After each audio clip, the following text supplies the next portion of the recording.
صحابہ کرام کے اندر دجال کے بارے میں ایک خوف اور ڈر تھا، حتیٰ کہ ازواج مطہرات کے اندر بھی۔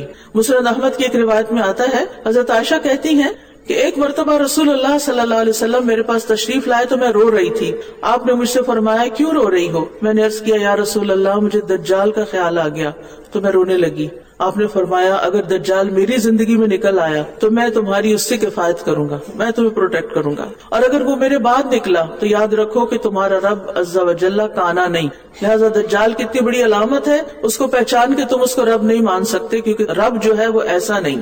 یہ پہچان یاد رکھنی چاہیے۔ اسی طرح حضرت ام سلمہ جو ہے وہ کہتی ہے کہ ایک رات میں نے مسیح دجال کا ذکر کیا، یعنی دل میں یاد کیا، خیال آیا مجھے تو مجھے نیند ہی نہ آئی، یعنی اتنی پریشان ہوئی۔ صبح میں رسول اللہ صلی اللہ علیہ وسلم کی خدمت میں حاضر ہوئی اور آپ سے اس کا ذکر کیا تو آپ نے فرمایا اس طرح پریشان مت ہو، اگر اس نے میری زندگی میں خروج کیا تو اللہ میرے سبب سے تمہیں اس سے کفایت کر دے گا، اور اگر میری وفات کے بعد خروج کیا تو اللہ نیک لوگوں کے سبب سے تمہیں اس سے کفایت کرے گا۔ یعنی اور بھی نیک لوگ ہوں گے، مرد حضرات ہوں گے جو اس پر ایمان نہیں لائیں گے، تو انسان کو ایک دوسرے سے تقویت ملتی ہے نا۔ یعنی جب آپ دیکھتے ہیں کہ کچھ اور لوگ بھی وہی سوچ رہے ہیں جو آپ سوچ رہے ہیں، اور آپ اپنی اس سوچ کو قرآن و سنت پر بیس سمجھتے ہیں، اور پھر ایسے ہی ہم خیال اور لوگ مل جاتے ہیں، تو وہ سب ایک دوسرے کے لیے سپورٹ سسٹم کا کام کرتے ہیں۔ آزمائش مومن کے درجات کو بڑھاتی ہے۔ جتنا بڑا امتحان، جتنی بڑی آزمائش، اتنا بڑا اجر و ثواب۔ تو اللہ سبحانہ و تعالیٰ نے مومنوں کی آزمائش کے لیے دجال کو پیدا کیا، اور دجال ویسے بھی مختلف طریقے سے مومنوں کا امتحان لے گا۔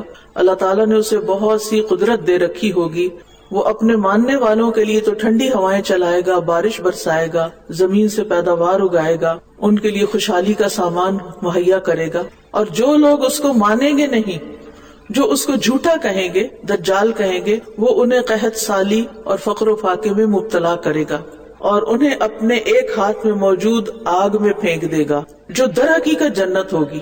یہ سب کچھ اللہ کے اذن سے ہوگا، اللہ کا اذن نہ ہو تو وہ کچھ بھی نہیں کر سکتا۔ ایک حدیث میں ہے کہ لوگ جسے آگ سمجھیں گے وہ دراصل ٹھنڈا پانی ہوگا۔ تو جو سچا مومن ہوگا وہ آگ کو دیکھ کر گھبرائے گا نہیں، وہ دجال کی بات نہیں مانے گا، اس پر ایمان نہیں لائے گا، وہ اللہ ہی کو اپنا رب مانے گا ہر حال میں۔ لہذا وہ کامیاب ہو جائے گا، جو ہی اس کو اس آگ میں ڈالا جائے گا وہ اس کے لیے ٹھنڈا پانی بن جائے گی۔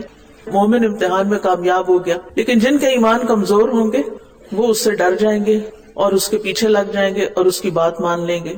دجال کو اللہ تعالیٰ یہاں تک قوت دے گا کہ وہ اللہ کے اذن سے بارش بھی برسا لے گا۔ قرآن مجید میں آتا ہے وَيُنَزِّلُ الْغَيْثَ کہ بارش اللہ برساتا ہے۔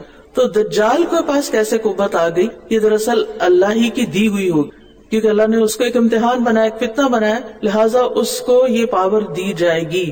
بالکل ایسے ہی جیسے عیسیٰ علیہ السلام کو اللہ تعالیٰ نے کچھ پاورز دی تھی۔ زندگی کون دیتا ہے، موت کون دیتا ہے؟ اللہ سبحانہ وتعالیٰ۔ یحیی و یمیت، لیکن اللہ کے اذن سے عیسیٰ علیہ السلام بھی مردوں کو زندہ کر لیتے تھے، اور اسی طرح پرندوں میں جان ڈال دیتے تھے۔ تو یہ سب کچھ اللہ کے اذن سے تھا۔ تو اللہ سبحانہ وتعالیٰ اپنے اذن سے، اپنے حکم سے، اپنی حکمت کے تحت کسی کو کچھ بھی دے سکتا ہے، تو اس میں کنٹراڈکشن نہیں ہوتی۔ اسی طرح زمین کو وہ نباتات اگانے کا حکم دے گا، اور زمین نباتات اگا دے گی اس کے کہنے پر۔ اور پھر آپ دیکھیں کہ یہاں نبی صلی اللہ علیہ وسلم نے حضرت مغیرہ کو تسلی دی کہ تم اتنے سوال کرتے ہو، یا اب تمہارے دل میں ایک پریشانی ہے، تو اپنے اس بوجھ کو ہلکا کر لو۔ اور اس میں ہم سب کے لیے بھی سبق ہے کہ دجال کی باتیں سن کر ہم سب کے اندر ایک خوف پیدا ہوتا ہے، ایک پریشانی آتی ہے، لیکن یہ یاد رکھنا چاہیے کہ دجال کے اندر اللہ سے بڑھ کے طاقت نہیں ہے، بلکہ کسی کے اندر بھی نہیں ہے۔ کوئی بھی شخص جو آپ کو ڈرائے کہ میں آپ کے ساتھ ایسا اور ایسا کر دوں گا، دھمکیاں دے، تو اس کی دھمکیوں میں نہیں آنا چاہیے۔ کوئی کسی کا کچھ نہیں بگاڑ سکتا اگر اللہ کا اذن نہ ہو، اور اگر ہماری تقدیر میں کچھ لکھا ہے تو پھر ہم بچ نہیں سکتے۔ ہاں، دعائیں تقدیر کو بھی بدل دیتی ہیں۔ تو مومن کو خوف سے باہر نکلنا چاہیے، لوگوں کے خوف سے، رزق کی کمی کے خوف سے، اور پتہ نہیں میرے ساتھ کیا ہو جائے گا۔ یہ انسان کے اندر پھر یہ خوف بڑھتا ہے تو انگزائٹی کی شکل اختیار کر لیتا ہے، اور پھر انسان کے دل کی دھڑکن تیز ہو جاتی ہے۔ تو ایسی صورت میں جب کوئی پریشانی حد سے بڑھنے لگے، بلکہ ابھی حد سے نہ ہی بڑھے، پہلے ہی ہمیں کیا حل بتایا گیا ہے؟ اور یہ حقیقت ہے کہ جب ہمیں کوئی پریشانی آتی ہے ہم نماز کی طرف کم ہی رخ کرتے ہیں۔ سوچے کتنے مسائل اور کتنی پریشانیوں کے وقت ہم نے اٹھ کے 2 نفل پڑھے ہوں، جبکہ ہمیں حال ہی بتایا گیا نماز، صبر اور نماز.